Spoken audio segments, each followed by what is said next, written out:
TNN Motorsports presents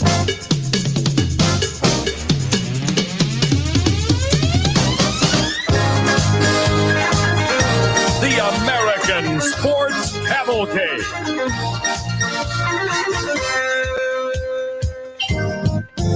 A panorama of speed, color, drama, and excitement. The American Sports Cavalcade. This is WFO Radio.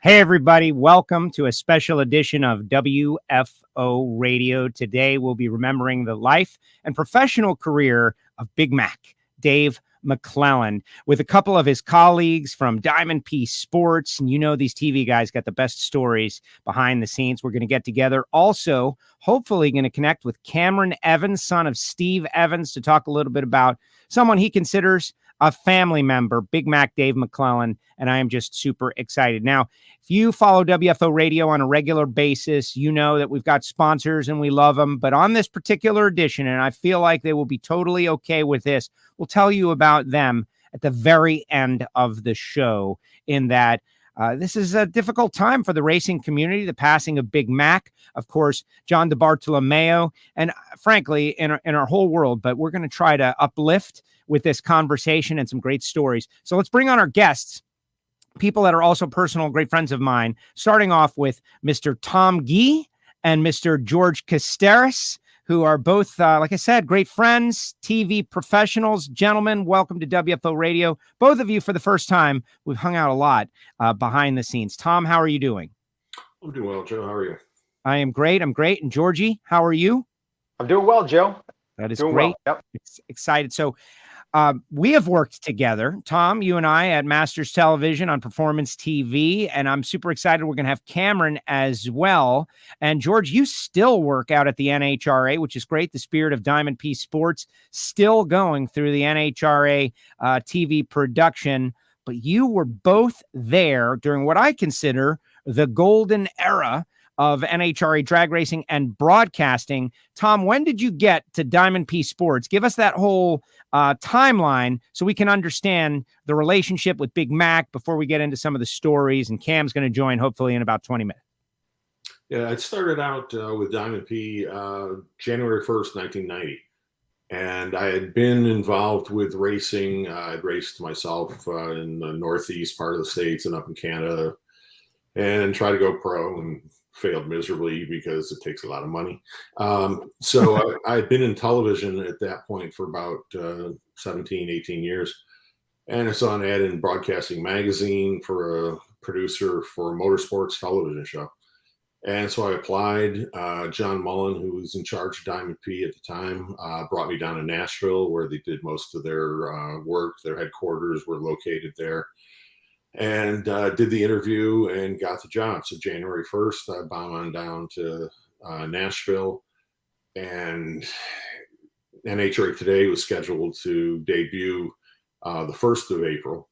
April Fool's joke, I guess, if you want to play it. And so I had some time to get acquainted with everything. I frankly had never been to a drag race before. I'd watched Cavalcade for years and saw Steve and Dave and Brock and all those folks on there. So I had a pretty good background on what was done. And so I started to learn the sport. And Steve Evans and Dave McClelland were the best teachers you could ever have. Dave was perfectly willing to share with you everything he knew, full of suggestions. He'd been around quite a bit at that point. And Steve was also, he and I worked hand in hand for that entire decade.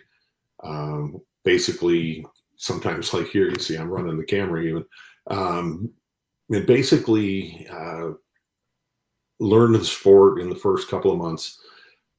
And our first show was based out of the Smithsonian Institute when Bruce Larson's funny car was being put in and installed there.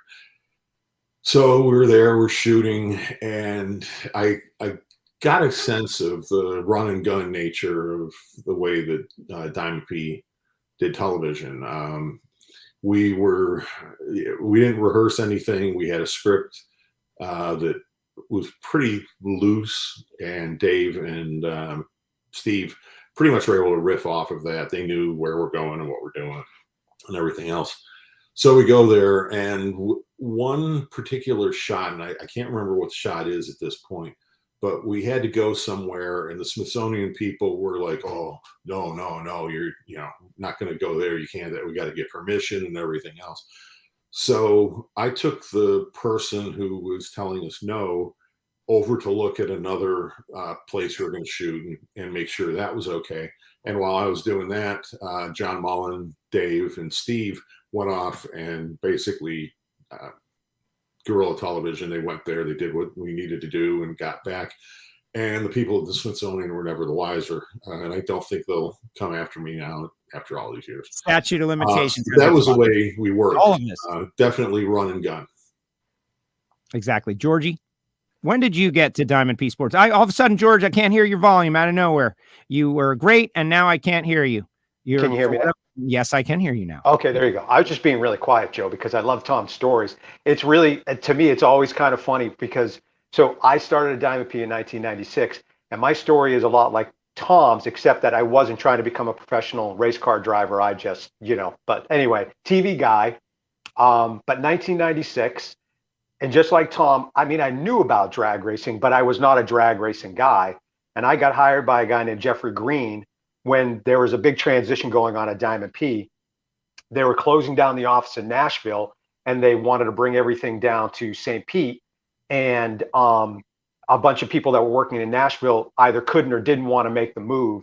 So just like Tom, I saw actually a friend of mine that I was working with said, "Hey, my roommate works at this company, F&F, which was the sister company of Diamond P. They've got all these openings for associate producers, and you should apply." And I was like, "All right."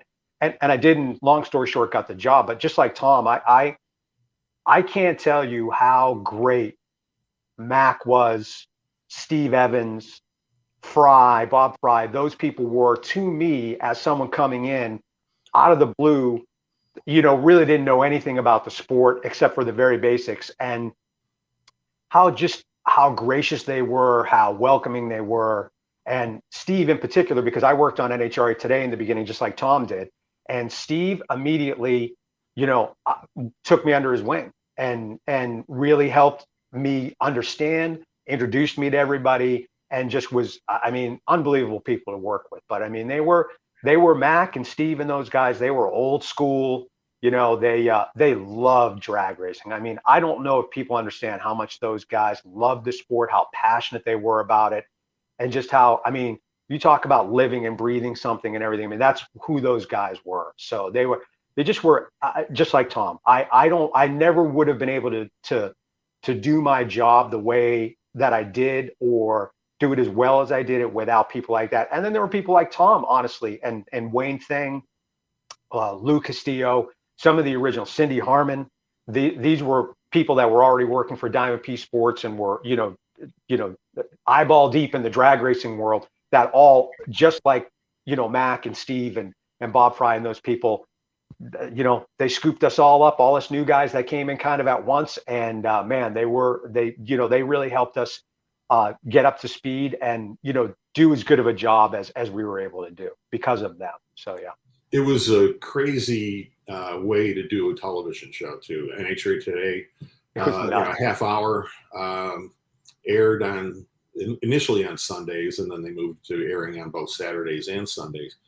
And so we were in the field shooting material, and then we would literally dash to the airport and put it on the Delta Dash system, which shipped the tapes, the scripts, and everything else back to someone in Nashville. And then also once we moved to St. Pete, same kind of thing. And then it was like an all-night marathon to put the show together, get everything done, get it on, and get it to the network in time. In Nashville, that was fairly easy because I would be at the edit house, and then I would go ahead and get the tapes, get the show put together, get all the elements, and then take it at, sometimes we'd start editing at 7:00 Friday night.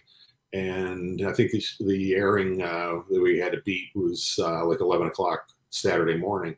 So about 9:00, I'm bombing across town in Nashville with a tape in my hand, running into the Nashville Network headquarters, hand them the tape, they put it on the air, and, a week later, wash, rinse, and repeat. We're doing the exact same thing. And we had some 2 weeks a year, Joe.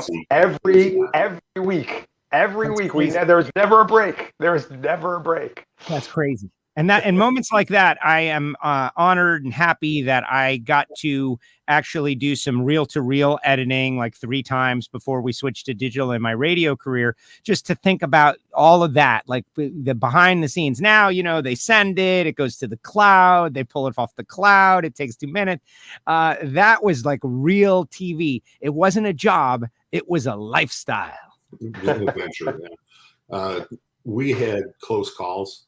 We had a tape go on a plane, and the plane has a problem, doesn't take off.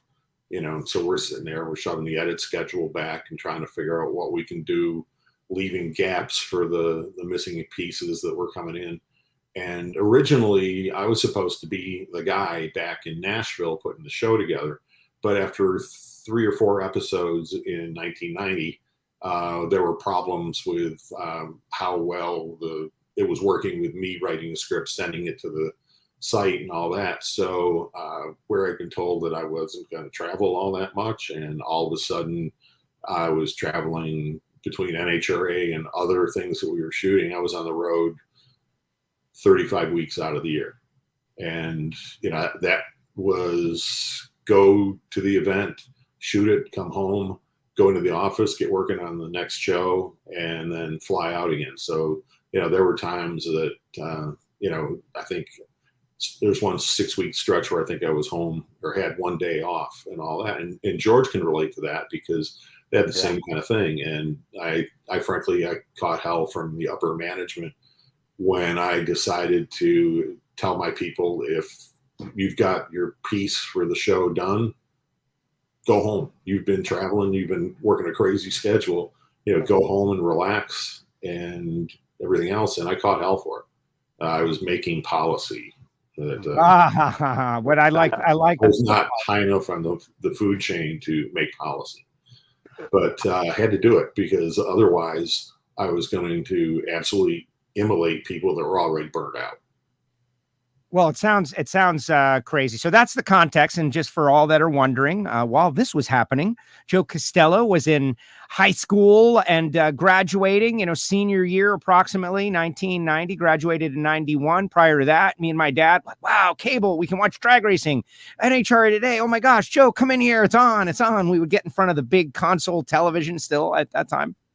And watch like the idea that the sport that we went to see at the Gator Nationals was now it was becoming accessible and live, and there were like updates and, like you said, one day a week, and now we're getting 2. Oh my gosh, NHRA.TV. Wow, NHRA today is going to be on. Wow, this is super great. And going to my local drag strip, and I can imagine there were thousands and millions behind the scenes feeling exactly the same way that I did about the stuff you're talking about. So you're out on the road, Mac and Evans doing their thing, and everybody says, and my belief, the only way Diamond Peak could run and gun the way you just suggested is because they had such talented broadcasters that could probably do it in one take. So let's talk a little bit about that. You tell the guys to do something and they do it and it's perfect. What, the first time? Yeah, I would say 80% of what we shot, they would nail the first time. And they were both perfectionists. And sometimes, I'd be like, okay, we're good, let's go, and all that. And both Dave and Steve would be like, I can do it better. Let me change this around a little bit. And we did. But, it was, total run and gun. There were times when we would have something scripted and it just didn't work, or, we didn't have the proper location background and things like that to make it work. and we were cognizant of things, the sponsors, the racers. The nice thing is that Cindy Harmon, who was one of the producers on NHRA, she was close with everybody. And so if something was happening, Cindy was on top of it. She knew it and all that. We were also, in addition to trying to make the racers, the drivers, the crew chiefs, make them human. We thought, and this was sort of the Diamond P philosophy, frankly, going back, it was to care about the people. And, the statistics were okay, and, the numbers are okay. But I think that the tendency to overvalue statistics and give a ball sport mentality hurt the sport in its television presentation after Diamond P stopped doing it. Wow. And, like I said, we took care of sponsors. If we were at a race and it was sponsored by Winnebago, we made sure we shot in the pits of one of the cars that had Winnebago sponsorship.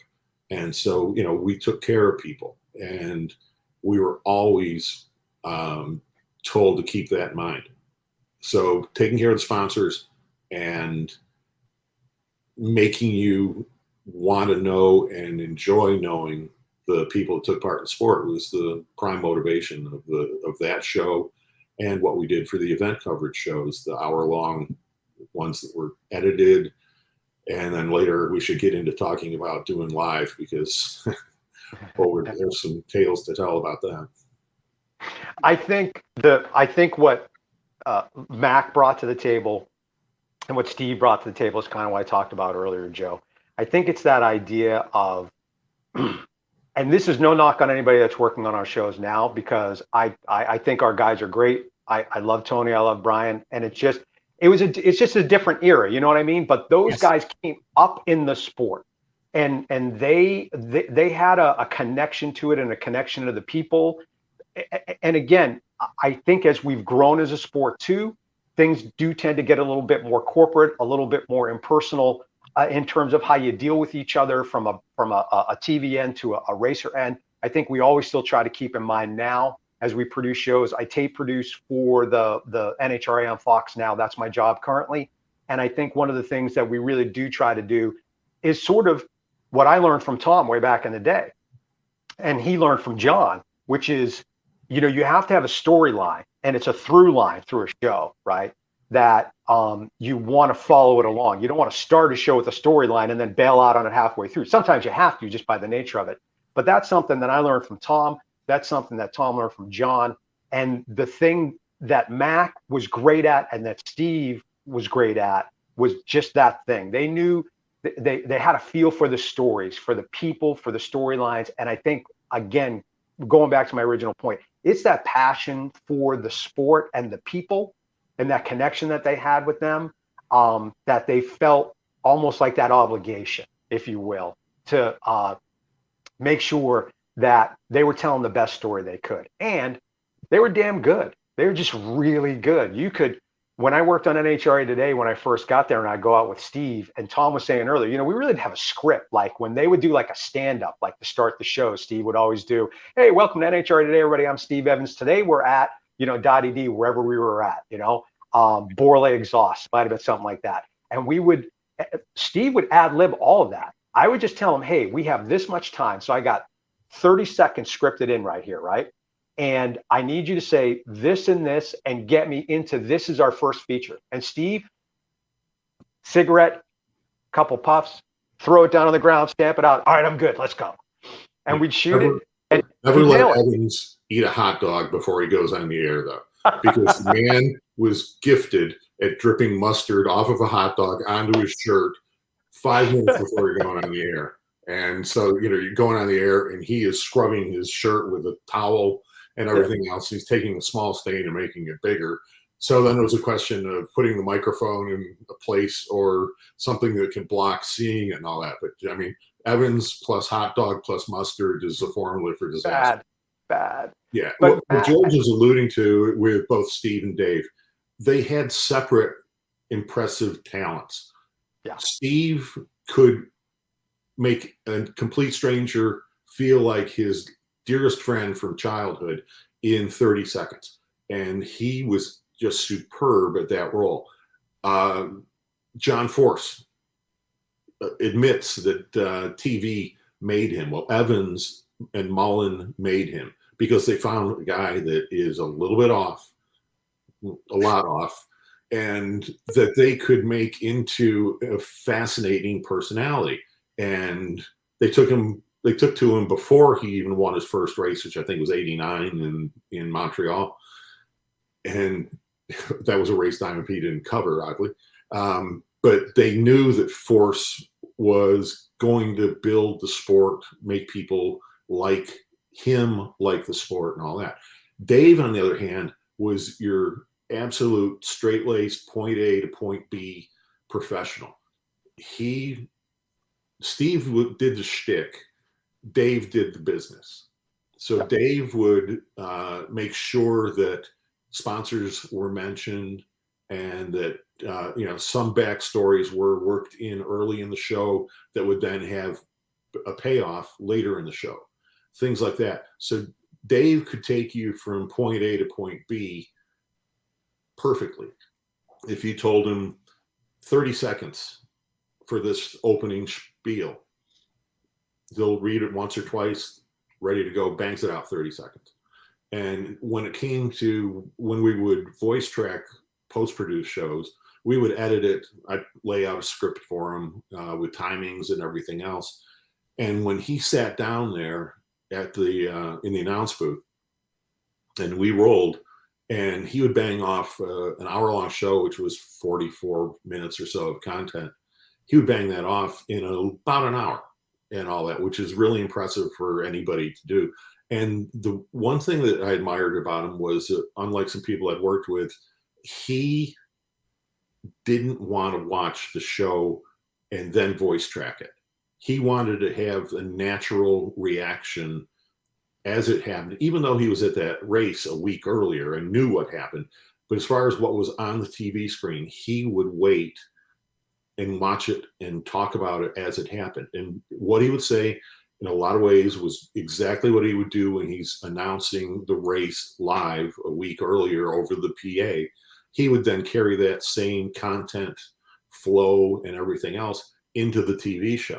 And one of my funniest Dave stories is he would be sometimes in a very small sound booth, about the size of maybe 2 phone booths. I mean, of course, most people don't even remember phone booths now, but it's a very small space. And Dave would sit there, and as he read the copy, he conducted himself. He would sit there and he would have his hands moving as he was reading the script copy. And so he would read along and it would be blah, blah, blah, blah, blah, blah, blah, blah, blah, blah, blah. And he would, with hand gestures, adjust his emphasis, the pacing and everything else. And it was fascinating to watch because, he didn't need to do it when he was talking about the actual races that were in the show. But if there were things that were pre-scripted, he would conduct himself because his voice was his instrument. And so, he viewed it as he had to control how he did it and how he said things and like that. It was fascinating to watch. Yeah, well, and being a traditionally trained broadcast journalist from back in the day, prior to the era where a guy like Joe Castello can just create something and put himself on the air and determine whether or not he should be on or not, it was a different universe of broadcast journalism. And Dave had won awards and done great coverage prior to falling in love with drag racing. And you had mentioned that they came up in drag racing. I almost think that drag racing came up with them, right? It was new and they helped push it forward in such a way and had the love for it. Like, I don't want to call it like their child, but in many ways, all of this is part of it. Without their great success, could it have come, and you guys are part of that, could it have come as far as it has to where it is today? These amazing broadcasters that the average citizen can just hear it and think, oh, that guy belongs on the air, right? Like those guys belong on the air. They're supposed to be there. That gravitas that we've talked about, they had it. Big Mac had it. the traditional big voice, gravitas, play-by-play guy. He's at the events. He's doing the TV show. He's got Evans out there in the field, right, making things happen. What a team, and a formula that works to this day. One thing that with Dave, as you mentioned, he came up with the sport, and he was a racer, and he owned small tracks, things like that, and grew, parallel with the growth on the national level. He grew, and then at a certain point, I don't remember exactly when it was, but that's when he got hooked up with NHRA and was, able to do the PA announcing and things like that. And, like you say, he's got a very, very distinctive voice. He once told me that his only real regret was that he didn't get into doing things like movie trailer voiceovers. And I can't remember the name of the guy now that did probably 90% of the movie trailers. And Dave was like, I wish I'd done that and all that. But that was one of those political Hollywood things that you had to know the right people and all that. But his voice would have been perfect for it. There's like the guy, John Facenda, who was the guy on NFL Films. Once again, very distinct voice and all that. Mac had that, and you would hear that voice and immediately know, okay, Dave McClelland, oh, it's racing, drag racing mostly, but with American Sports Cavalcade, they did a lot of other type of events. Some of them Dave went to. Dave probably did almost exclusively drag racing, but there were times when crew talent capabilities and availabilities meant that they weren't available. So bang, Mac, you knew you could pick up the phone and say, okay, Mac, we got to do this, and he'd be there. And once again, he was the serious journalist, and Steve was the fun guy out in the field and all that. And they had those roles, and they filled those roles beautifully, and they meshed beautifully. George, add some color to that. And I want to know, obviously everyone wants to talk about the on the air, the professionalism, the work, but we all know that there's a secondary side. You live on the road and you're getting meals and you're getting stuck on the side of the road. And there's just so many different things. And I'm sure some of the best stories about Big Mac and Steve and are things that weren't captured by a lens. As far as Mac, with those kind of stories, most of my time with Mac was at the track, but whenever you would bump into, and Mac traveled with his wife, Tom, what's Mac's wife's name? Sorry. Louise. Yeah, Louise. And Louise traveled with Mac, almost all the time. She was almost at every race. And it would always be those lobby of the hotel, that kind of thing. They'd be getting ready to go out to dinner, coming back from dinner. And just those kind of conversations you would have with them. They were just such, again, she couldn't have been nicer. I just always kind of enjoyed, those moments with them, just having a conversation about whatever. They would ask about family, that kind of thing. They're just really good people. He was just a really good guy. And yeah, I think you both said it, that he had that voice. And when you heard it, it kind of perked you up a little bit. Like you knew, like it was drag racing. When I heard him, that's the thing I thought of instantly. Yeah, he was, both of those guys were just, they just loved the sport and they just loved being around it and they loved doing it. And it really was their life. Some of us, it's a job. And for some people, it really becomes a part of who you are. And I think for Mac and Steve, guys like that, that's really what it was. It wasn't just a job, Well, exactly. And we are hoping to be joined by Cameron Evans, Steve's son, coming up in a few minutes. Cameron has gone on to just big and tremendous things in the world of drag racing behind the scenes and has been a great friend of me and WFO for a long time, going back to my XM satellite radio days. I was doing a show and I mentioned Steve and Mac when I was on NASCAR radio, talking about the effect that they had. All of this that you're talking about was affecting young broadcasters like me and like Brian and others, were, rugrats in front of the console television. And I was kind of recounting one of those stories. All of a sudden the phone rings and there's, it's up on the board And I'd been used to battling it out with callers, which driver was better, all that stuff. And it said, Steve Evans' son. And so I brought it up, and it was Cameron Evans, and Cameron started talking, and we forged a friendship from that moment. And he's been very helpful to me, both behind the scenes. In fact, just to let everybody behind the scenes know, I got the gig at Masters and Performance TV because Tom was there, because Cameron told Tom that this guy he's not terrible. Yeah. You're not terrible. You're I not. strive every day. And took me aside. I was over just shooting the breeze with him at PRI. And we're talking and all that, and I was saying, we've got a whole lot of things we're looking to expand into, and we got some, people that were working on the shows that were going away, things like that. And Cameron mentioned your name, and so I called you I think 2 days later or something like that. And it's worked out great.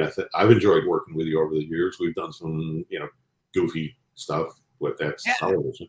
He sent me out into the desert to get attacked by rattlesnakes. Yes, so that's exactly. okay. Yeah. Well, I walked out there first to make sure that there were no snakes. Right, to scare them away. I was like, okay, Joe, go ahead. Stay to the left of that one because I heard something. Yeah, and, send it. You would go out there and we shot the thing and all that. Got to give you credit. I mean, Evans was afraid of heights. I once, we were doing a piece at the Sunoco refinery outside of Philadelphia because they were involved with racing the Sunoco gas and all that.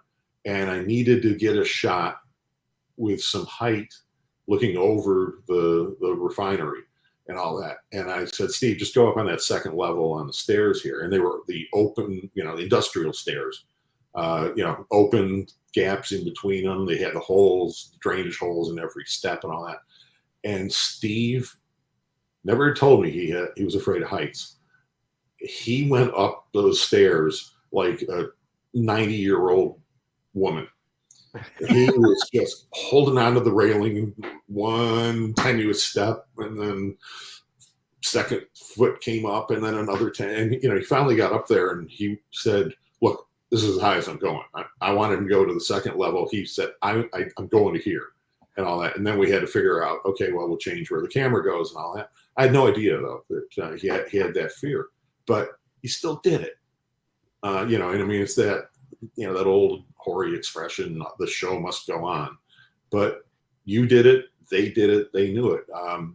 Dave McClelland, the show must go on story.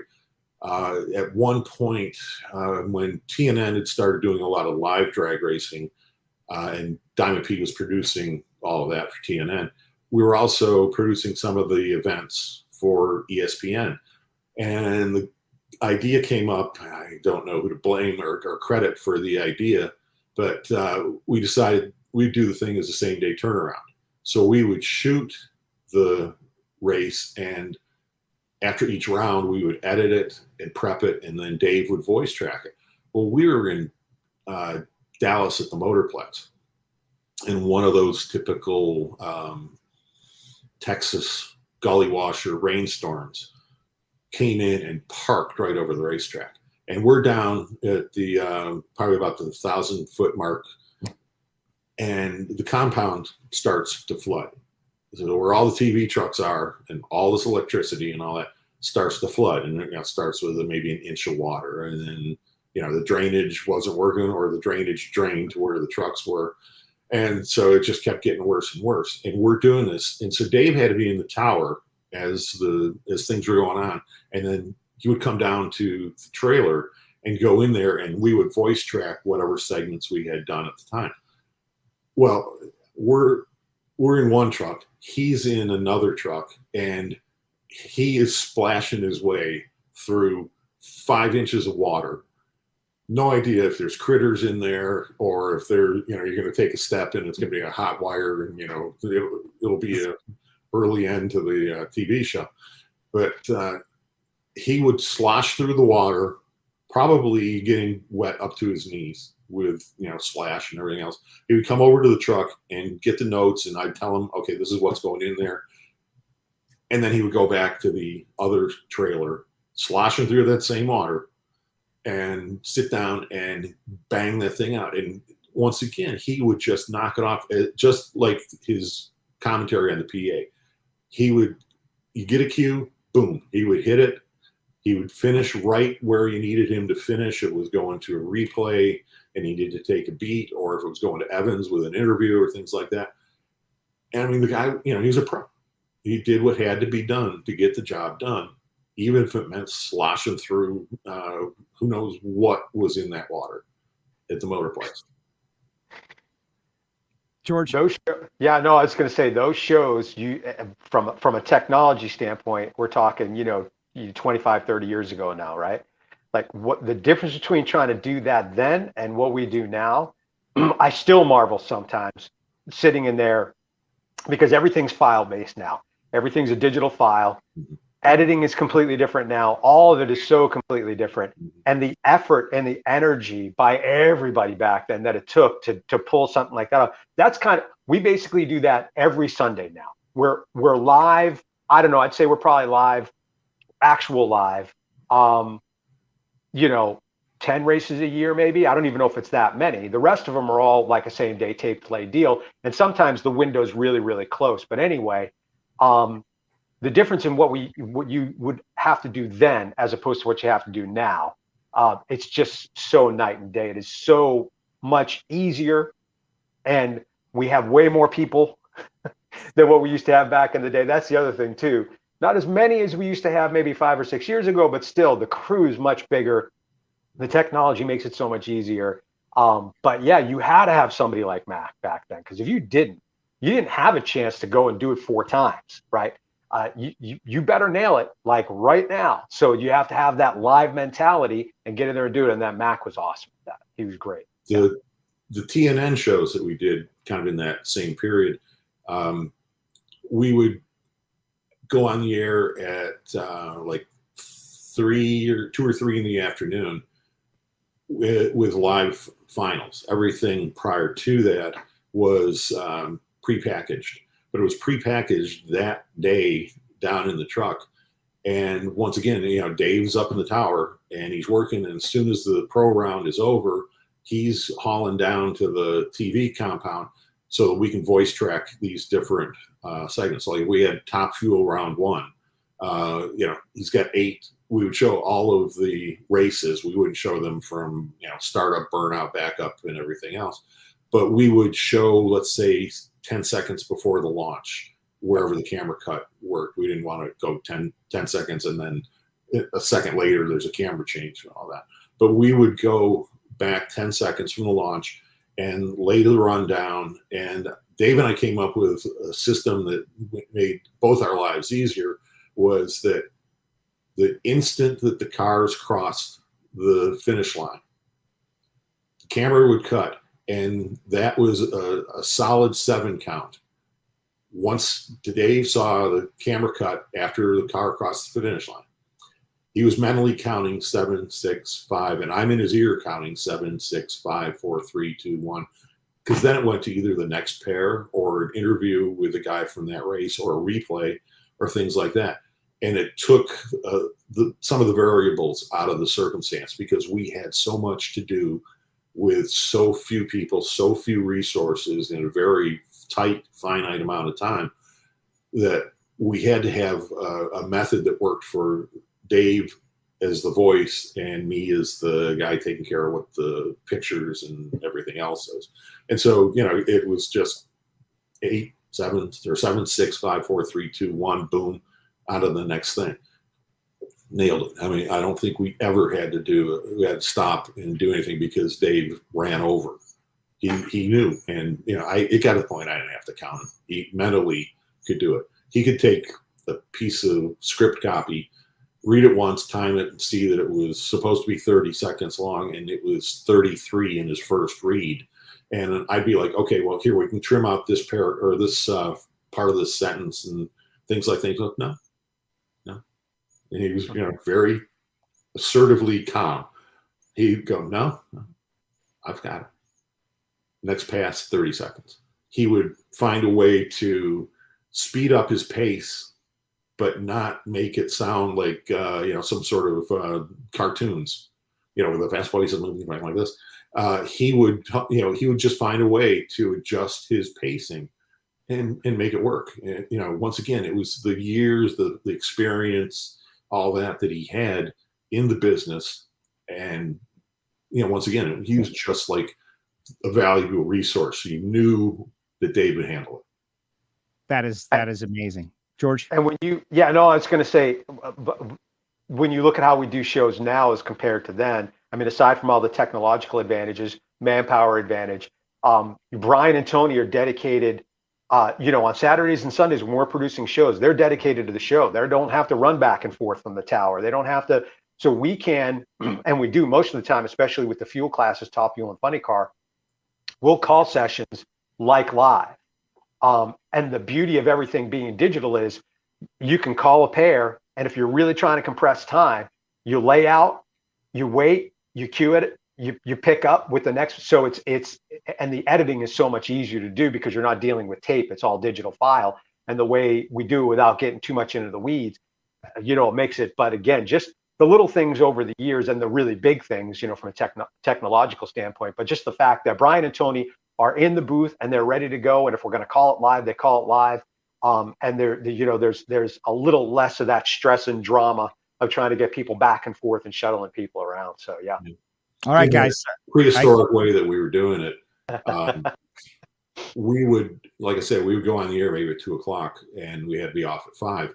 And so Steve Gibbs, who I have massive respect for, he knew, okay, we got to get the last pair finished and all that, give it a little time for post race and all that. And so he would back time when he would start like the pro bike or the pro stock final. And so I had to hit that time with all of this packaging we're doing and all that. So I had to keep things to certain time frames for certain elements and all that. And it was like being in a car speeding towards someplace in the distance, and you have to not take your foot off the gas. You just have to go for it and try to get there. And, so if I had to be done with what we were doing with round 1, round 2 semis, if I had to be done at 4:37 and 30 seconds, I had to hit that, and we would.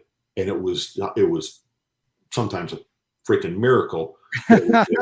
But, we would hit that because Steve Gibbs would not wait. He tolerated television. Oh, yeah. Benefits for it and all that. But I was not supposed to mess with his schedule. Yep. I made the mistake of that one time in Denver, and I don't even want to recall that. Well, no, we can recall, but I want to bring on Cameron because he is at a conference and he's doing big wig stuff, man. Cameron Evans, this guy has become a big thing, but let's bring him on. And here he is. Cameron, you're on with Tom and George and myself. How are you? That's a little too much of an intro, Joe, but I will admit I am in New York City. I am at a conference and the city's buzzing, right? But it's been a sad week, of course. Obviously, drag racing community's lost some really great folks, John D. and obviously with McClelland. And it's interesting, like when you reached out, I was I hadn't posted anything. I talked to Michael McClelland, to Dave's son, who I've been close with over the years, and but I didn't post anything. It's just so personal, right? So I really appreciate you making me part of this, and it's great to see George and Tom, old friends and business colleagues and all that. But I will tell you that it's been a lot of reflection this week about Dave and my dad and Brock Yates and just all this. It's kind of an end of an era, Well, it really is. And I had to, first of all, we talked a little bit about how you mentioned my name to Tom and how this all really came together the first time you called into my XM satellite radio show. Just in moments like these, I never met Big Mac and I never met your dad. They're heroes. They say you should never meet your heroes. And in this case, I didn't. I did do an interview with Big Mac one time when I first launched WFO Radio. But for me, hearing you guys talk about the professionalism, the greatness, that to me, that's awesome. And I aspire for that. But Cam, this was family to you. Like, it's amazing to think about that. You were a kid, like a rugrat running around, your dad running track, Mac running tracks, and all the stuff we just talked about with George and with Tom. It was developed with you running around as a child. Give us some insight to those years. So what's interesting for me is when I think about the McClellands as a family and Dave, I think more about not even as much about NHRA. I think about things like the SEMA show and the hosting that my dad and Dave did together. Dave obviously did a lot more of it than my dad did. Of the stuff that's come out in the media over the last couple of days, which has been great to read all of these reflections, our life with the McClellands and growing up around the drags was much more about things that aren't being really mentioned. I mean, people forget that Dave McClelland sold ads for Argus Publishing. And if anybody remembers that was the original owner of Popular Hot Rodding, the magazine that I ran for a long time later on, and also Super Chevy. Dave McClelland invented the Super Chevy show, right? So he brought the advertisers from the magazines over into that event marketplace, and his experience as a track operator, his ability to work with track operators in the early days of the Super Chevy show before Roger Gustin and all that was Dave McClelland's baby. And I don't think people realize that. Interesting. Well, the creativity also at that time, there's a frontier, and we can do what we want. We can create what we want. Drag racing is becoming a thing. Not only is it going to survive, but it could thrive. What else is possible with this NHRA event framework? Super Chevy. There's a lot of Chevys. Everybody loves Chevys. Those Chevy guys hate all those other. Let's get rid of them all and have just Chevrolets out there. That concept. Wow, it worked.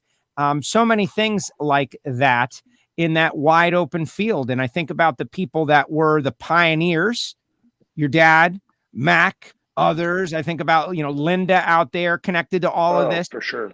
It's such a golden time. And that's why we're talking about it now, because everyone kind of thinks Johnny D passing away. You mentioned John DeBartolomeo passing away. He wanted to get back to that. Every column was like, how do we get back to that energy, that frontier energy? I don't know if you can, but you can certainly be inspired by it. Well, there was a different connection throughout the industry years ago, right? When you go to the SEMA show now, you may not see much racing stuff, and sometimes you don't even see much performance stuff, really. But when you think back, it was the speed equipment show, not the specialty equipment show. And guys like my dad and McClelland go back in the 60s, back with that organization, and were at the first shows that were ever held. So what was interesting with McClelland that I don't think a lot of people realized, another one, and this will probably hit home for Tom and for George, if we remember the show Performance Plus that my dad was primarily the host of, but the impetus for that was, again, like the Super Chevy show, was Dave McClelland's relationship with the industry that could bring people that were normally just on the midway and advertising in magazines and maybe putting a few parts in, in stories and buildups of cars.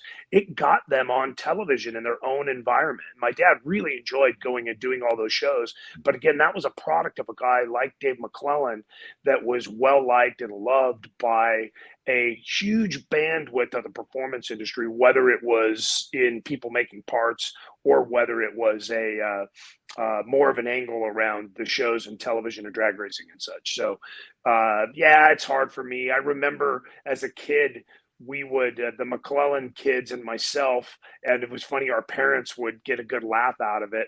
And this actually is the days before, Tom, I think before you were even out there, that, remember they used to do the Big Bud Shootout at Indy on Sundays. And at Indy, there was, it was the big go. And there was just so many leaker funny cars that were throwing the rods out everywhere that as kids, we were scoring all the oil downs as 2-baggers and 3-baggers. And we had an absolute blast. And we would, if you look at the background in some of those old footage, you'll see guys like Mike McClelland and myself down at the far end and kind of hanging around. And we were keeping this mental scoreboard for our parents as to who had the biggest, explosions and fires and parts damage of the weekend. We always had a blast with it. But that kind of, reverence for the fact that it's supposed to be fun. Dave always had that. It never left him.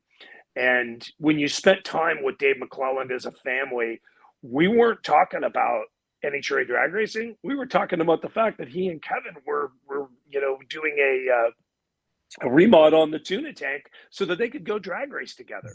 Right. It was just the kind of work was left at work.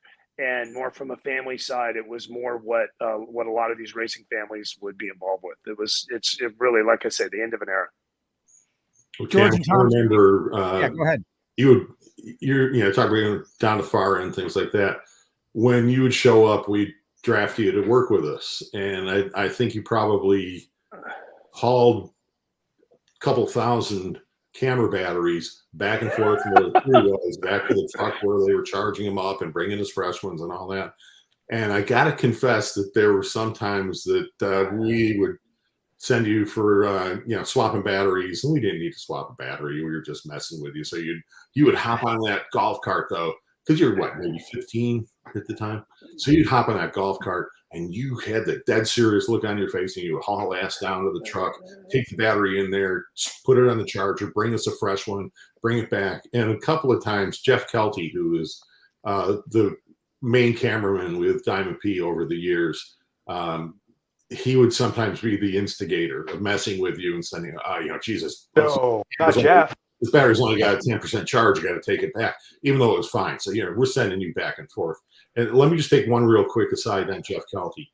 Best cameraman I have ever worked with over 45 plus years in the business.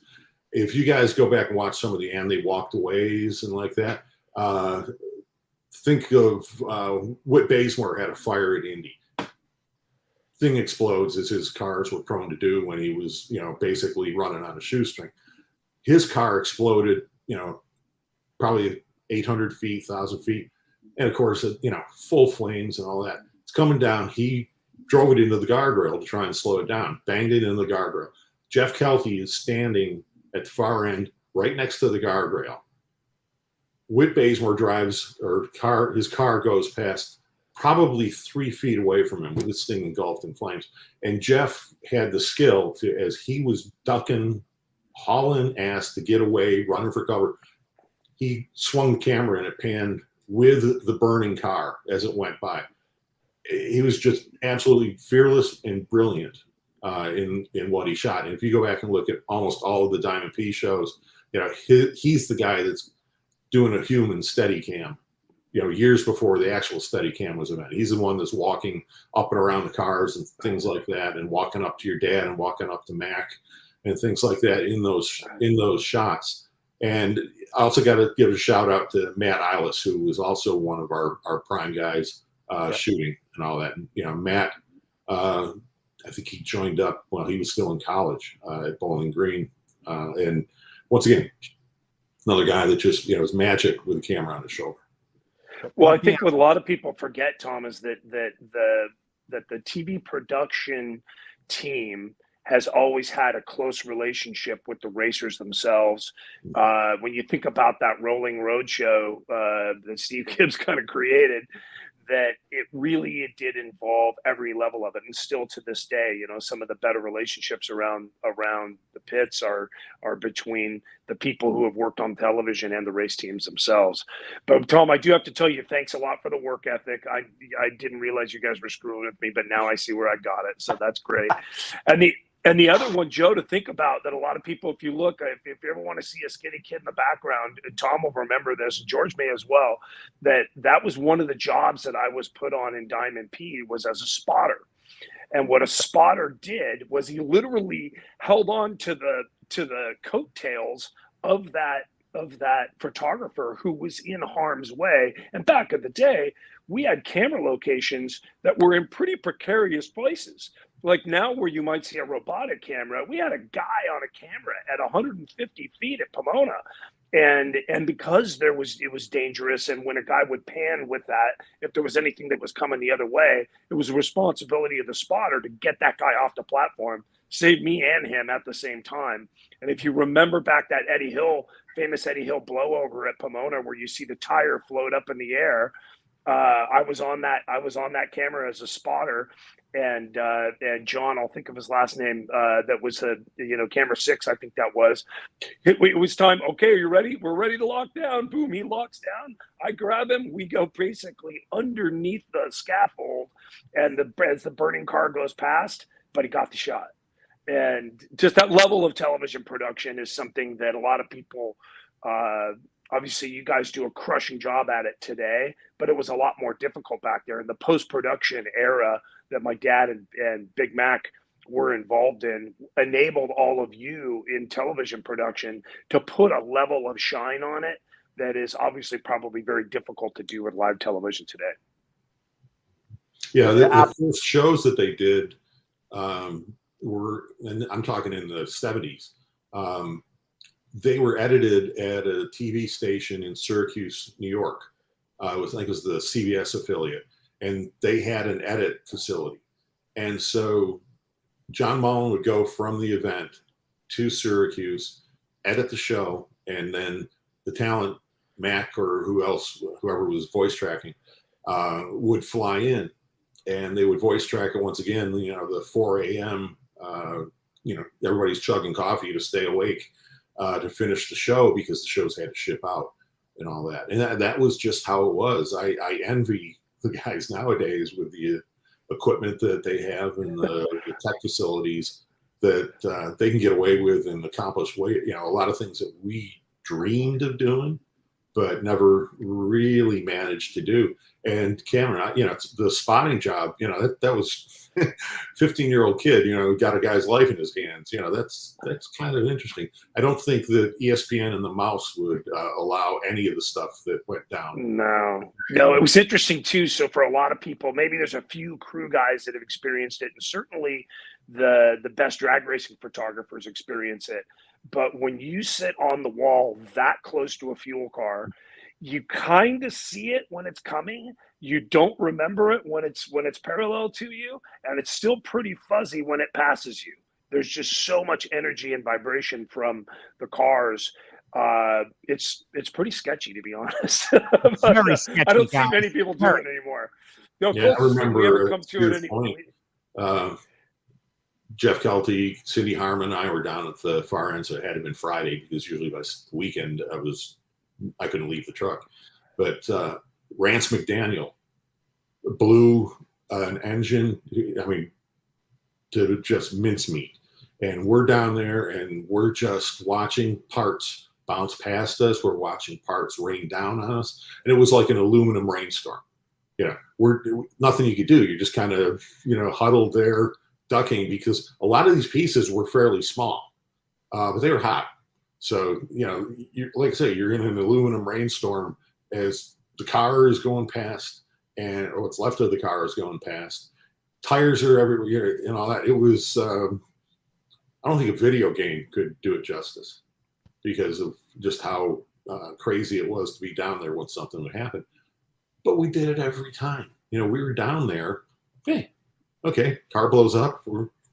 Keep an eye out. We'd watch out for each other. Like you mentioned, you're there to pull somebody away. We would rotate who would spot.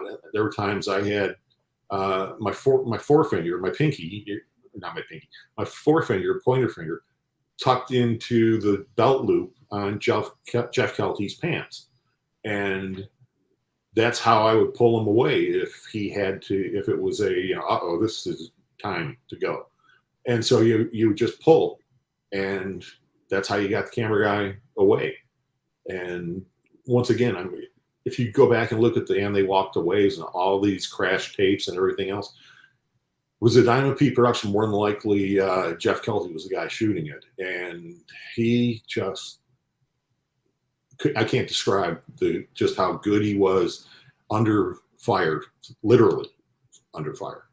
And so people are asking, like Keith and commenting, and thank you for your comments, guys, like, where are all these shows? Where do we see them? And the answer is two places, as I understand it. Of course, YouTube. You can go to YouTube and go down a YouTube rabbit hole as long as you wish, guys. You go out there and you hear some of these things guys are talking about.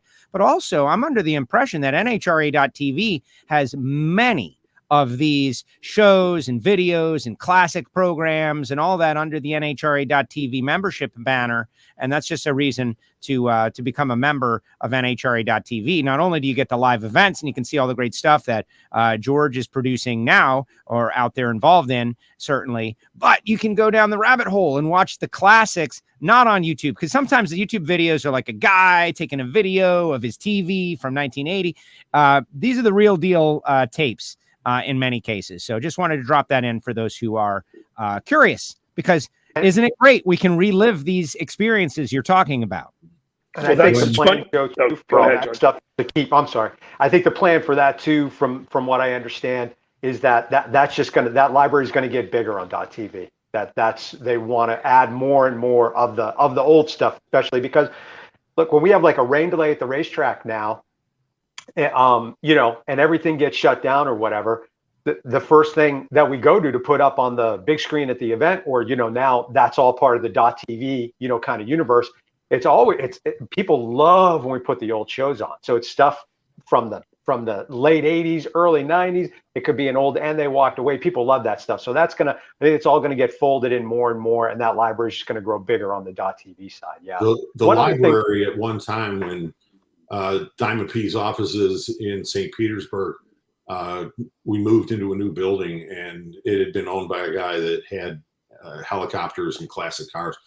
And he had this huge, almost hangar-like area in the back of the building that was air conditioned, which is vital when you've got videotapes on. And the NHRA Diamond P library filled that hangar space.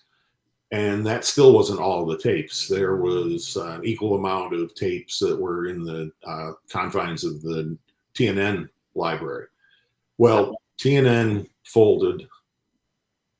And from what I was able to find out, once TNN became, Spike or whatever it became, somebody in charge at the CBS network, which owned TNN at that time, was like, we got to clear all this stuff out. And there are probably thousands of videotapes that got destroyed from the library in Nashville. And some of them were duplicated on what was on the shelves in St. Petersburg, but there's some that just disappeared. A lot of NHRA Today related tapes because the Nashville network viewed that as one of their shows, so that's why they kept it there. And we would come back from an event with probably 30 to 40 videotapes, either the small cassettes or the large reel-to-reels, things like that. So, one event took up an enormous amount of shelf space. And when you've got 24 events, per year, plus all-star events and things like that, that's a lot of videotapes. And so, who knows? From what little I could find out of the Nashville stock, a lot of it was just disposed of.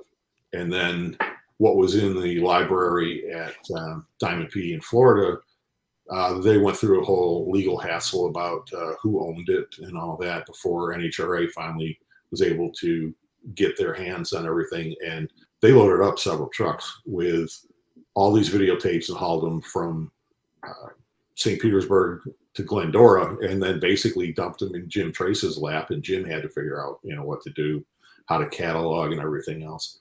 But I mean, it was a massive undertaking to deal with a library, and it would be great to have time to go through and look at some of the tapes and see things that never got on the air. But you would devote your lifetime doing that because there's just so many tapes and things that were entertaining and like that hit the cutting room floor. Nobody ever saw. Wow.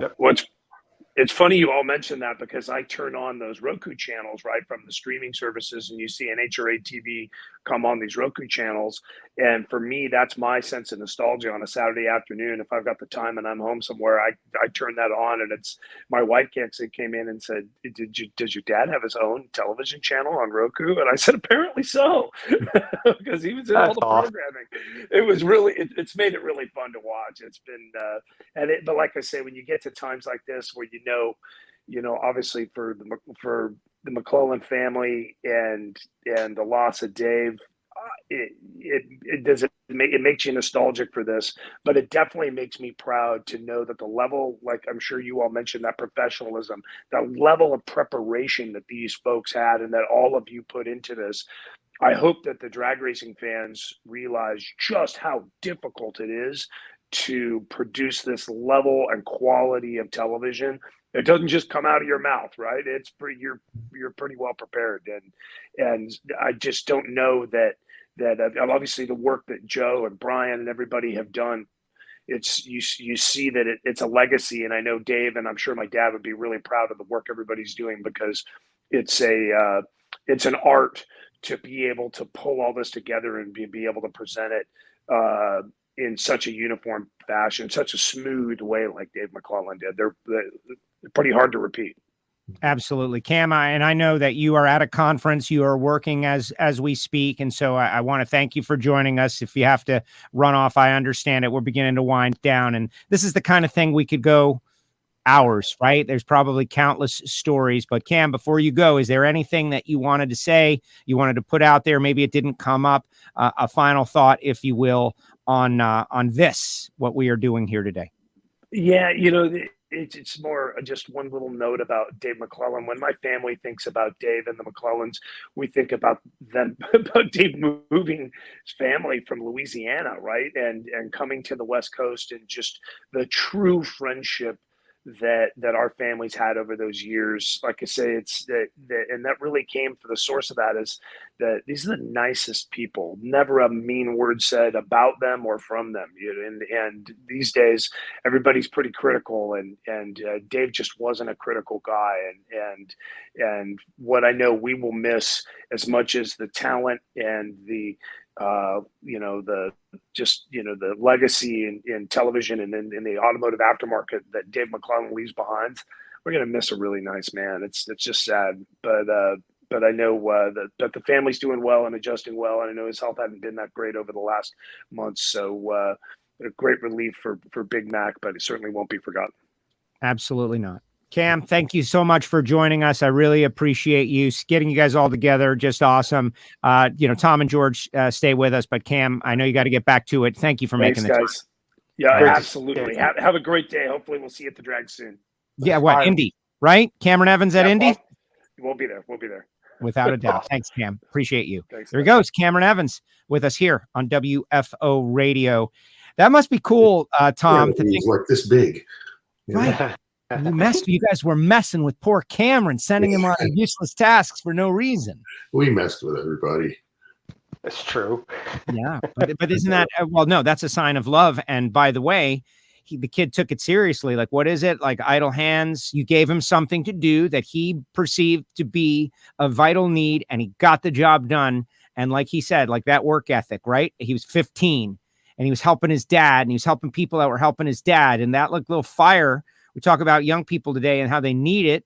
You guys gave it to him. All right. Maybe you were exaggerating. The battery was at 40% instead of 10%. But those things, like I have a little nephew. We need to do that with him. We need to lean on him a little bit more. It obviously worked with Cameron. Look how well he's done. Cameron, talked, they, all lived in California. So, they had a geographic closeness to him and all that. But when Cameron mentioned how, the family feeling that grew, just by being with people and all that. When I moved to Nashville, I had a 6-year-old and a newborn, and trying to figure out where to live. My wife waited till I could find someplace before she moved down from, we lived in Rochester, New York. She waited to move down. Dave McClelland, because he did so much time between home in California and being in Nashville to do work, he got tired of the hotel room life. So he got a condo in Nashville. He was, quote, quote, my landlord for a couple of months when I first started working for Diamond P. But basically, I lived pretty much rent-free in his condo. Until I brought my family down. We lived there until we could find a house and all that. So, embracing me is, just who is this guy? I just show up one day and I'm the new guy and all that. But, Steve embraced me in one way. Mac embraced me in another. Mac, like I say, opened his home to me and my family. Amazing. But that, and I think they realized, like I realized, that this is not the NFL, guys. Like, it's not a giant money machine that will run itself and people will come and go and the machine will continue to go. This is drag racing. And the people that love it really need to, pull on the rope, or whatever analogy you want to assign to it. I think those guys know that. They knew that. Reinhart was on earlier this week talking about how Mac helped tune him up on it and brought him in and made him feel confident and said, we got this together. And here you've got a story about it as well. It's important because without a lot of people behind the scenes doing that and people never knowing about it, but it's happening a lot. Who knows how far the sport would go? Acceleration racing, thousands of horsepower, people blowing up aluminum and showering it onto Tom Gee. You just don't know how far the sport would have gone without that energy. Mm-hmm. Cameron mentioned, that every chance that they could, Dave and Mike and Kevin, would dive into working on the tuna tank, which was Dave's 48 Fiat altered. I think it was 48. But he won the March meet. Like, that's a pretty big deal. Yeah, the guy won the March meet. We don't talk about it. Dave loved any opportunity to get into a race car. We shot a piece for NHRA Today one time with him. He needed a refresher, thought, I'll drive a pro stock car. Got a hold of Roy Hill. Dave went and we documented Dave getting, I think he got licensed that weekend with Roy. But I mean, if you don't know Roy, Roy has got enough character and craziness for all three of us and our entire families and everybody else. Roy is a case. But he and Dave knew each other, and it was just so much fun watching Dave become a kid again because he's getting into a race car. And, I think, like Roy would start him off and just have him do, little short dry hops, and then he'd let him graduate to the burnout and all that. And Roy could be very critical. And, he would tell Dave, he should have done this, should have done that. But it was like the classic cliche of, kid in a candy store. Dave was in a race car, and happiest place for him in the world to be. He loved his job. He loved everything else, but put him in a race car, and that man was just as happy as anybody could be. And I was happy that I was able to be there and shoot it and document it. Amazing. That's awesome. I think about those guys, Joe, just one last thing. Yeah, go. Cam mentioned something about, the connection between, the folks that put the shows on the air and the drivers. And I think that goes all the way back to Dave and Steve and, Brock Yates and those people. They kind of created that atmosphere and help the drivers, the old school guys, understand, hey, we need each other. And that really has carried over to today. I cover a lot of different sports still, and I can tell you that, I don't even know what's second, maybe hockey guys, but drag racers, to a man, woman, they're just great people to work with. They appreciate what we're doing, and I think that sense of community goes back to those guys. And then the other thing, the last thing is that, somebody like Dave McClelland, they could tell if you were the real deal, like if you really wanted to do what you were hired to do and brought in to do. And once Dave or Steve got a sense that you were serious about this and you were going to work hard and you're going to do everything you could to learn the sport or, help them or, make a great TV show, they were all in. Tom Gee, live in my condo, because he knew Tom was all in. And that's what was great about those guys, that they wanted to help build kind of that community, not just within the racing world, but also within the TV world. So that's the thing when I think about those guys that I always really appreciate about, again, how welcoming they were, how willing they were to help someone that was coming in that was new to it, but wanted to learn and wanted to help make the sport better, make the TV shows better. So. That is great, George. And, I just want to tell everybody the photos that we're putting out there, auto imagery, Richard Shute, there's Big Mac and Linda and Big Mac in the later years. As I said, being an East Coast guy in South Florida, you guys both are Floridian as well, at least at the moment. We're very far from this world here that we're talking about, OCIR and the March meet. And there it is, the tuna tank. But we had our own drag racing culture here in Florida. I think of Daryl and Jerry Gwynn. I talk about Miami Hollywood Speedway all the time, but they had just so much more of it. It was just such a deep and thick and rich culture out there. And thank you to Richard for sending these photographs. Like, check it out, man. The guy was a race car driver just like you, Tom Gee. had a little more success than I did. He won the March meet. I don't know. I'm sure you had a big win somewhere in there. I'm sure you had one at least. I wrecked some stuff, blew up some stuff.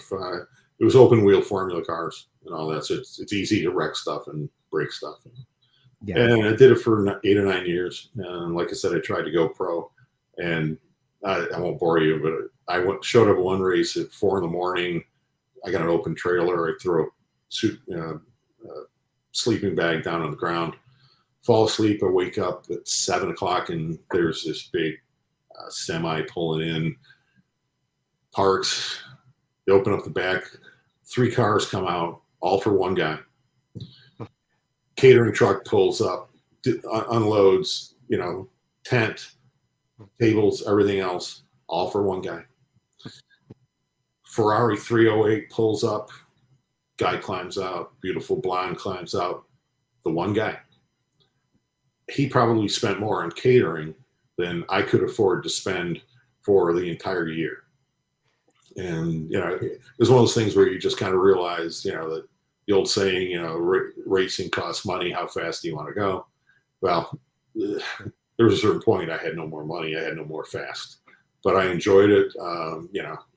It helps set, I think, a mentality that's lived with me, ever since. And someday I'll tell you some other stories, but not for. Well, a lot of folks like that end up in drag racing. Drag racing is a little more affordable. It's a little more accessible. The ocean isn't quite as deep as in some areas. I just went to Formula One here in Miami. Of course, the Indy 500 is this weekend. I'm going to ask you about that.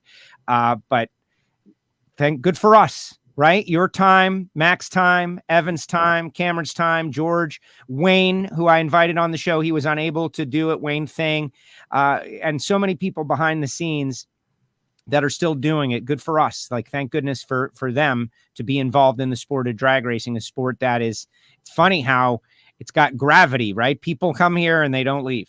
I don't want to call it Hotel California because that's a negative thing. But it is amazing to see so many people that they come through drag racing, they career aspirations take them to a different place. And then they realize, you know what? I'm going back to drag racing because I love it. It really is. Nitro is a drug. All right. Before I let you guys go, and this has been so great, and thank you so much for doing this. Like, speaking of running and gunning, this plan was hatched, Wednesday morning or something like that. Very WFO. That's how we do it. Like, that would be great. And everybody just signed on. Thank you for doing that. But this is going to be tough. But that's what I do. Tough stuff. All those images that you have in your minds.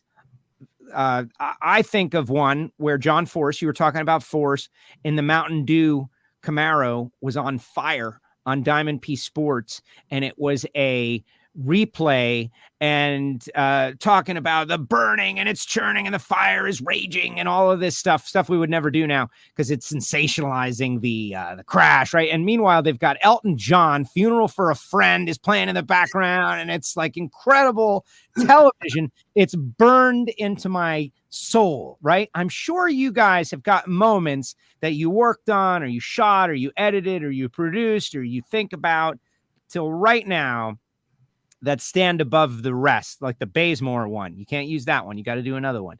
But, who wants to go first? Just take it away so the other person might have a moment or two. I got one. The Daryl Gwynn softball game. It was the year that Daryl got hurt and, come home. And for a fundraiser, NASCAR, I think, was racing at Dover, which wasn't that far from where we were at Maple Grove, and it was the same weekend. And I think Kenny Bernstein and his people who were, brilliant, years and years ahead of everybody else, arranged to use the baseball stadium in Reading for a softball game. And that was one of those cases where something happened on Thursday night and it's got to get on an airplane because it's got to get edited and all that. We shot the thing, and it was, very, very emotional time for everybody. And we got the idea to do this one shot, and it was like just a softball kind of arcing across the screen with the night sky behind it and all that. And we slow-moed that. And the editors back in Nashville took over taking care of this, did the slow-mo of that and dissolved in and out of shots of Daryl and of the people there at the game and all that. And Steve Evans told me later that he broke down and cried watching it. We went for an emotional feel because it was an emotional night. And that slow moving softball across the sky was just such a burning image. And, there were so many other things in drag racing that could be, the number one image in my mind. But that softball, man, it still brings tears. Thank you, Tom. We're going to go look for that. And everybody, you can search on YouTube and find these moments, NHRA TV. I think of Daryl, local Miami hero, superstar.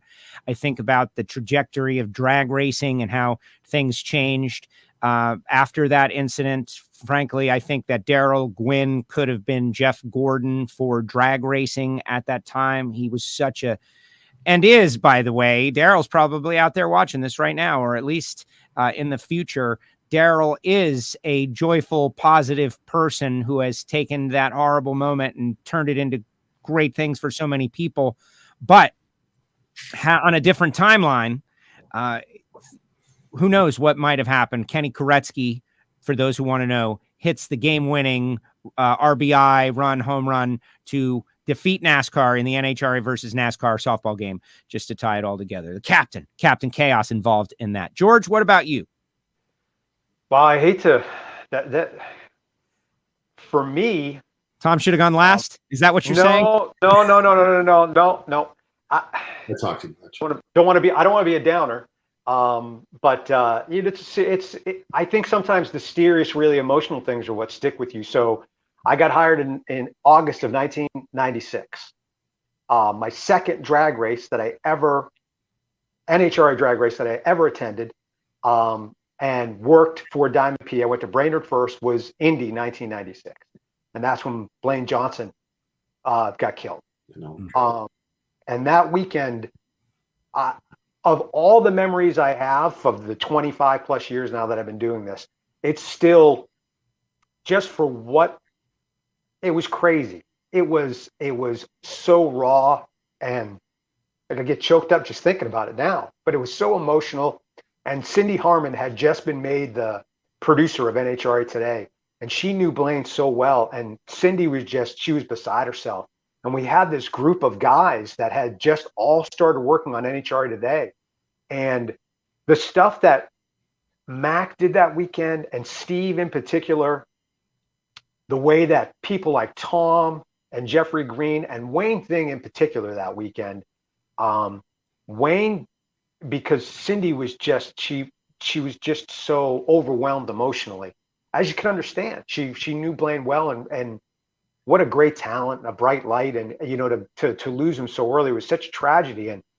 But Wayne took this group of guys that, man, what did we put shows together that weekend. We did NHRA Today, we did Budge, everything. And Wayne marshaled this group of people together, and we edited stuff and put features together and packages. And I don't know if it was the best shows we ever did, probably, but I'm just saying it was one of those things that, as a professional, someone that's worked in something for my entire career, TV and radio, and producing live shows and posted shows and everything, it's one of the moments for me that will always stand out for how resourceful people were, how much everybody just kind of put their arm around each other that weekend to help each other out and get it. There's times I wish the show wouldn't go on. And maybe that was one of those weekends where I wish it didn't, where I wish we all could have just stopped and just not. But that's not how the world works sometimes, unfortunately. And we had a group of people, and we had talented announcers. And so that's, for me, that's the one. Hardest thing I've ever done in my life was I had to take Cindy to talk to her privately behind the remote truck, because I'd just gotten word that Blaine had been killed. hardest thing I ever did was to tell her, and then, try to support her, because she did take it, really hard. And, another one to add to the list of people who stepped up was Lou Castello. That's right. Yep. Lou took over. I ended up rupturing a disc in my neck that Sunday. Oh, I forgot about and that. I went back to the hotel, and I couldn't even move.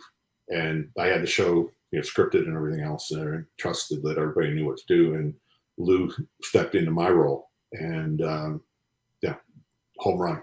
And that was an incredible weekend, because I think that's when Tony Schumacher reached his first final. Yeah, he was supposed to race Blaine in the first round. Yeah, had that solo. They just idled down the race. And once again, the skill of the people that worked for Diamond P were able to deliver the show, deliver the emotion, and it had to have been raw. I was, like I say, I was laid up in a bed at that point. But to deliver an emotional occasion and make it memorable and maybe make it hurt a little bit less it's very difficult, and they did it. If you can ever go back and find it, I wish I remember which day it was, because it was just so crazy. Everything ran together. Steve did a eulogy on the air to start one of the shows. That was, again, I know he thought about it and thought about what he wanted to say, but one of the more heartfelt and appropriate and just so respectful things that you could say in a moment like that, where you knew we're going to go racing. But this, it was incredible. That weekend, and not just as an aside, also to remember somebody else. And Elmer Trett was a fuel motorcycle guy. He got killed that weekend as well. And so Blaine was that Friday night, Tom? I think was Blaine's crash. It was. I think it was Saturday afternoon qualifying. Okay. Because one of the things that I had to do as part of my job was, if there was a crash, I had to get on my little motorbike, and I had to go to the crash and supervise what our camera crew was shooting down there, because they wanted to, have a video reference of everything. So if anything came up insurance-wise, or safety safari wanting to study procedures, things like that, I had to go down there. And like I said, I've been around racing a lot, and could tell the instant I got down there that Blaine would probably, very doubtful that Blaine was going to survive, and he didn't. Yeah. And hopefully, this is drag racing, it's motorsport, and everybody knows these cars are so fast and so powerful. We've done a really good job over the years of hopefully ensuring that we never have to go through that again. But that's an unrealistic expectation. We got to just keep pushing forward in terms of safety. And I think it's fitting, actually, that both of your most memorable moments are something that goes beyond a number or a performance or a win or a shot or a fire, to something that is more human and connected to what really makes us people. I want to thank you both. This has been so great, and I'm so proud of myself, honestly, for thinking of both of you guys. I knew that you would be able to do such a great job with this. The audience that's watching now, and the people that will watch it in the future, I have no doubt will love it. Cameron hadn't put out a public anything, as I didn't either. And what do you say? What do you say? What kind of a post or a tweet can capture? And this is why I do a show like this, so that we can do this. And so both of you, thank you. This has meant so much to me, and I appreciate it. You bet, Joe. Having me on. Okay. I'm surprised. I didn't expect we would be able to talk for 20 minutes, let alone an hour and a half. Yeah. But I really enjoyed it. It was good talking to you guys. I'm a long form guy. This is what I do. Long form, live, mistakes, problems, errors, all of it. We get it all. But I always like to end off on a positive and happy note. And it is, which it's kind of an ironic that I would say it's Memorial Day weekend, because it's a solemn holiday. Those who have given their lives for our country, but we have made the most out of it with the greatest spectacle in racing, the Indy 500. NASCAR is going to have the Coke 600, of course, the Grand Prix of Monaco in the morning on Sunday. And George, I happen to know that Mr. Tom Gee is a total Indy 500 nerd and loves it to death, as do I. So I can't let him go without asking about this weekend's Indianapolis 500. And Tom, Elio won his 4th last year, got a shot at 5. That's unlikely in the back of the field. But just take a few seconds to talk about this weekend's race and what do you expect? I think if you're talking who's going to be the most entertaining to watch because of their foot, their fast hands, and other body parts that exceed most normal human beings. Between Pato O'Ward and Colton Herta, you could watch an in-car and just watch their hands and be just stunned that a human being can react like that. But as far as what I would like to see, I'd like to see Dixon get a win. It would be, I believe, a second. And consider the crash he had couple of years ago, going into turn 1, and that thing was flying upside down, tearing itself to pieces. I would just like to see him, get a win because he deserves to have more than just one win. So that's my hope. I wouldn't be surprised if you get a total dark horse winner because there are a lot of guys there that are young and fast, and that race comes down to a lot more than just young and fast. You got to be lucky. Things got to fall right for you as far as cautions and pit stops and everything else. But I'm pulling for Dixon, even though that's kind of an easy choice since he's on pole by such a large margin. Well, he's one of the greatest race car drivers in the history of race car driving. He doesn't get any credit because he's so unassuming and quiet. When I was at XM, we had the IndyCar contract, and I spent a lot of time interviewing him after wins and just media things. And, he's quiet and unassuming, but he's funny. He's got a sense of humor. One of the rare IndyCar racing personalities, along with Dan Weldon, who would ask me about like, hey, how's it going? But what about you? How are you doing? Oh, you're not talking about work. No, I'm talking about you. Oh, good. Thanks for asking. Wow. Shock. Which I get all the time in drag racing, which is one of the reasons I really like it so much. And the guy's numbers are just insane. So Scott Dixon, we're going to write it down in the book. What about you, Georgie? Any final thoughts? Anything about Indy? Anything you want to throw out there before I let you guys go?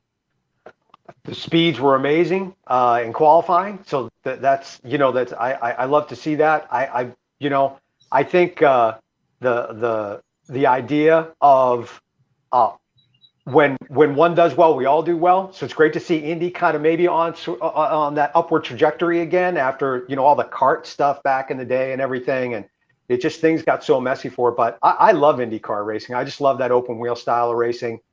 If we're talking anything other than drag racing, and plus it's the Indy 500, man. Come on, right? That's it. Like, it's Memorial Day weekend. It's a staple. And then back to us, drag racing for the remainder of the season. George, I can't wait to see you back out there as well. We're headed to Epping next. Tom, thank you for what you've done for me personally. I appreciate it. And thank you for doing this. This was, so much bigger than any one show. This was a big deal, and I appreciate your stories. And I know you got more, by the way. So if you want to do it again, you're invited. Yeah. I don't consider myself a talker, but I talk way too much. Let's start writing them down. Just start writing them down, and we'll just come back to you every once in a while. Gentlemen, thank you so much. I appreciate you. Have a great weekend, and thank you for what you've done. Appreciate it. All right, guys. Great to see you. Georgie, Tom Gee, and there you have it. Wow.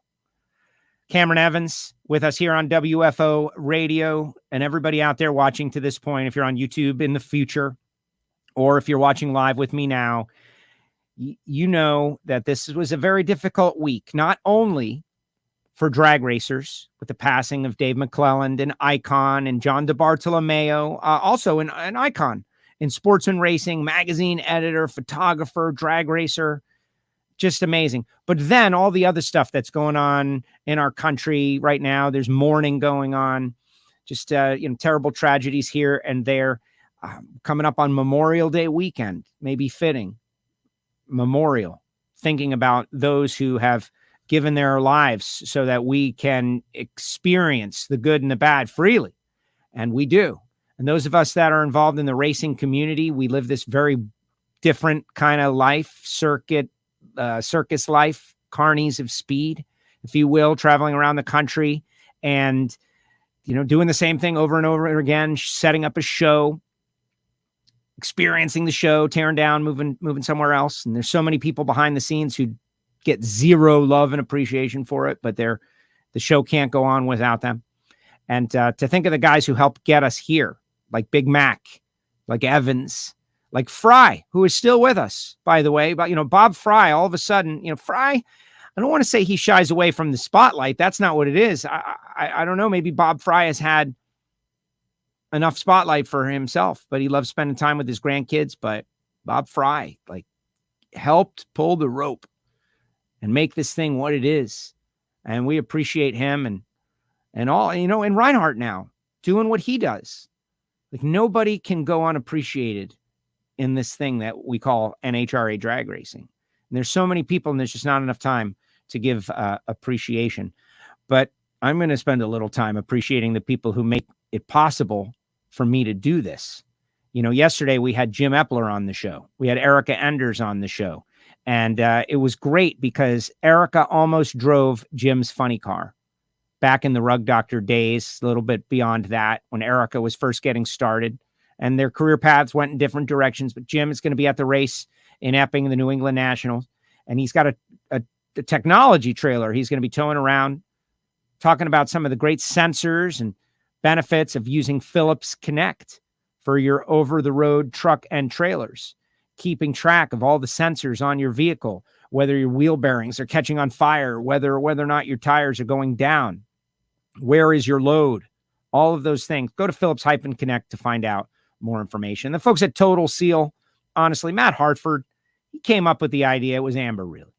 Let's do a podcast. Let's do something to connect our community, and ask me to do the podcast and come on board as a WFO radio sponsor, understanding that at some point we cannot grow this thing without companies and corporations and people who care sponsoring. And they did. TotalSeal.com. And it's fortunate for me that I get to talk about the best ring company in the business on a daily basis, and talk about why they're better and their gas-ported rings and their just the website that you can go and order one single ring if you need it, and that they'll connect with you and help you work out your problem in advance. All of these things, TotalSeal.com. New episodes, Mark Malberg from Digital Metrology. Some are engine builders and some are scientists. This is one of the scientists' guests. We've got an interview with him from PRI with Brad Lagman up right now. But next week, this is kind of the warm-up, Mark Malberg full episode. Really intense stuff, thinking about surfaces at the microscopic level and what they mean. It's pretty amazing. On Tuesday, we had Freddie Terza from VP Racing Fuels. And the guys from VP came on board with WFO because they know that we've got a lot of sportsman racers. We got a lot of Lucas Oil Series racers. We've got a lot of people who go to their local grassroots track who watch the show and need racing fuel and want a quality product that's the best, but also VP lubricants and VP fuel additives, which this thing has survived a little bit longer in the studio. And if you're a listener of WFO Radio and you want to support people that support us, next time you need a fuel additive, pick VP. VPRacingFuels.com is the website where you can find out more information. FTI Performance Transmissions, a Paul Lee owned company. Paul, friend of the show, recognizes, how do we get involved with WFO Radio? Yeah, I might be good at some things, but one thing that I'm not is cold calling advertisers and doing the sales thing. Although hearing the story about Big Mac from Cameron makes me feel much better about it. Right? Who are they? Do they understand me and what I'm doing and how much I'm trying to make this thing go? And how much I love drag racing and cars and the people in it? And the answer is Paul does.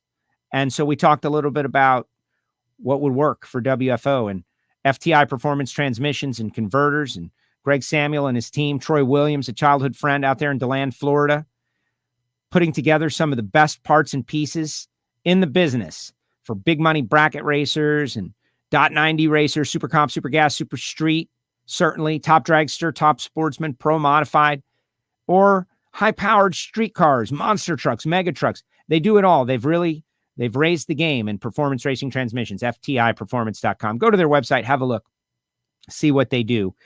You probably won't be surprised, given all that I've told you here on WFO Radio. Just remember the next time you're in that market.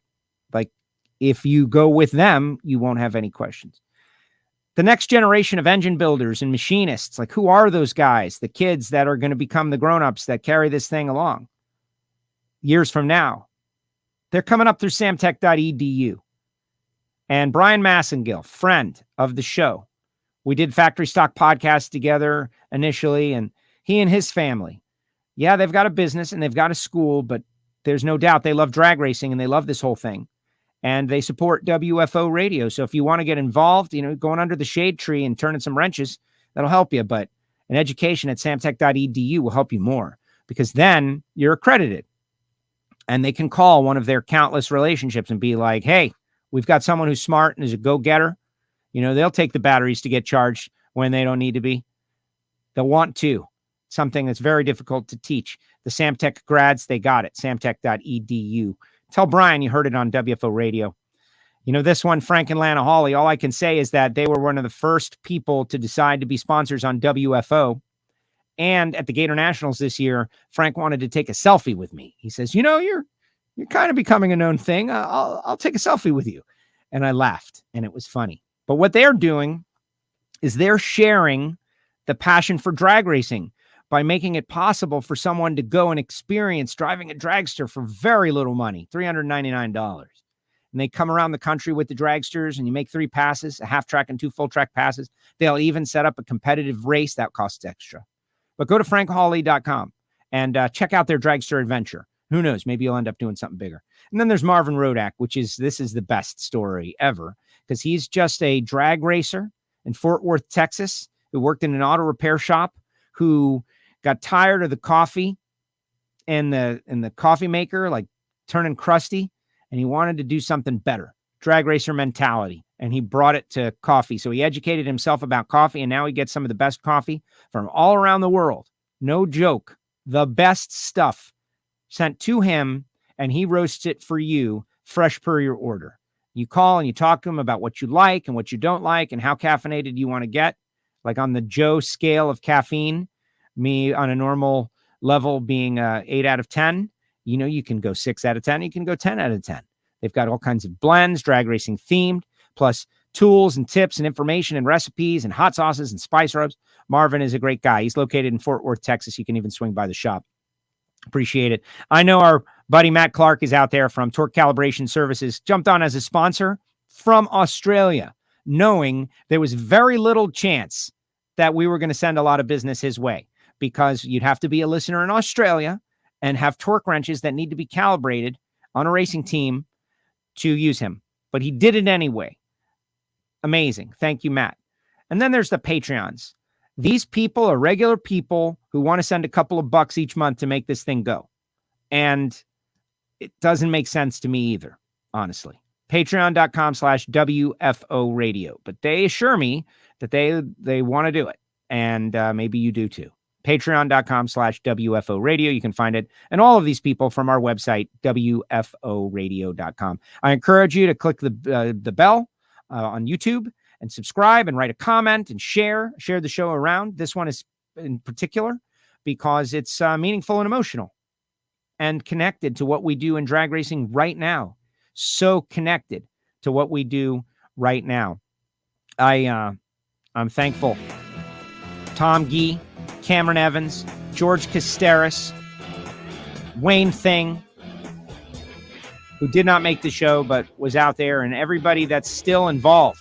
Like Jeff in the truck. You'll hear me talking to Jeff. Switching those cameras, man, on NHRA.TV. There's a lot of people that do a lot of things. You just don't hear their names, but they deserve it, and they're living this life. We got the WFO store as well. I put up a couple of new designs in the WFO store that I'm not promoting until I get one. I always like to order it first to make sure it's actually okay before I start to promote it. But we will. We will soon. You can go look at it, though. Final comments. Audrey, watching her dad. Pete, thank you. Appreciate it. Sarah, thank you, Sarah. Thank you. This Facebook user has been posting the whole time. I just wish I knew who it was. That's why you got to go on YouTube. He's in the Facebook group. Coming in late. Thank you. Behind the scenes, Diamond P Sports. Pretty cool. I agree. Indy 500, Grand Prix of Monaco. Hoping for a Ferrari win. David Eaton. Is the WFO t-shirt Bo Butner had still available? We're working on making it available again, David. We're working on making it available again. Best show ever. It only seems like 25 minutes. Thank you, Bill. We thought it would be about 25 minutes. It's been an hour and 45 minutes. Sorry for going too long. People Power. Good show, Joe says. Gary and Keith. Very special show. I agree. I'm going to end off with some photographs from Richard Shute and Auto Imagery of Big Mac. Richard said I could use him, and I will. He's another legend. I've been trying to get him on the show. Thank you, gentlemen. Thank you all. Thank you, Tom. Big Mac, guys. And Alan Miller. Linda. Big Mac. And the tuna tank. Thank you, gentlemen. WFO.